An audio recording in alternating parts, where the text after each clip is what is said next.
And welcome back. According to a new Monmouth University poll released today, more than 1/2 of American voters support a criminal investigation into former Secretary of State Hillary Clinton's use of a personal email service for State Department business. When dividing responses along party lines, 82% of Republicans support such an investigation, as do 56% of independent voters. 66% of Democrats, however, oppose such a move. So the question remains, did Hillary Clinton do anything criminal? To help us answer that question, let's bring in former U.S. Attorney from Iowa, Matthew G. Whitaker. Now, Matthew is the executive director now of the Foundation for Accountability and Civic Trust, a nonpartisan ethics watchdog group. Welcome, Matthew. Hey, good evening. Glad I'm to be here. So listen, let me set it up with this first question, and it revolves around the possibility that Mrs. Clinton's may have used her personal email to communicate classified information. Is that in and of itself a criminal act? Well, it's the handling of the classified information that could rise to a criminal level. There's been, at least in the last year or two, there's been at least 2 cases where members of the Navy have been prosecuted, convicted, and sentenced for mishandling classified information. And it should be noted, I mean, she mishandled and had at her house on a private server the highest level of secret information, which is special compartmentalized information, SCI, which I think even rises to a new level of top secret. Matthew, I'm sorry, it's Joe Concha. We were talking about this before. She may have wiped the whole server clean. Is that a criminal act in itself if she knew those emails were top secret on there? Right. It goes back to the handling of classified information. There's very specific statutes, some of them criminal, that say, you know, essentially how that's supposed to. My recollection when I had top secret clearance that the SCI information could only be handled in a SCIF, which is a protected location, and if you removed it from the SCIF, that was a criminal violation. So I mean, there's some very interesting facts at play right now that this information is getting out. Go ahead. Yeah, that's actually my question. Noah Rothman here. My understanding is that Attorney David Kendall had the thumb drive in his possession, and it was deemed secure, and then the State Department presumably came in and dubbed the area in which it was a temporary SCIF, a special information facility, so it's temporarily secured. But it wasn't beforehand, at least not until the State Department came in. So at what point is David Kendall violating the terms of his ethics and possibly even inviting disbarment?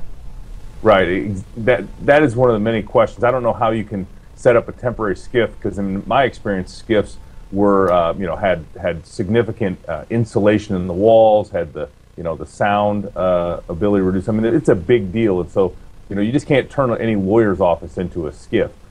That being said, I mean, the relaying of that information from the former Secretary of State to a private citizen who did not have clearance in and of itself could be a violation. And again, I mean, there have been many people that have been prosecuted for much less than what it appears to have gone on here.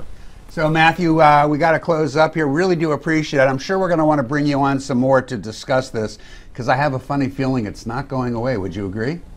Yeah, I agree, and I would be happy to join whenever you'll have me. That'd be great. Matthew Whitaker, thanks so much for joining us this evening. Guys, quickly, does this end up in an indictment, Joe? Yes. Her aides, definitely. At least one of them is going to be indicted. Yeah, I think somebody gets an indictment. I'm not sure who, though. Mm-hmm. I don't know. I think it might end up in indictment. What do you mean? You think it could be her aides? I think he's probably correct. Well, now that raises a question. Let's say that there's no indictment for Hillary Clinton, but one or both of the 2 aides that have been, I don't know if implicated is the right word, but being investigated as part of this, Cheryl Mills and Huma Abedin. Let's say one of them gets indicted. Is that the ending of Hillary's political career? Because everybody's going to be saying they took the bullet for their boss? I think that, just the question of indictment is, I mean, listen, we're just talking about it and she's dropping in polls. The longer this plays out, the second she has to go and testify over the Benghazi hearing, that's just bad press.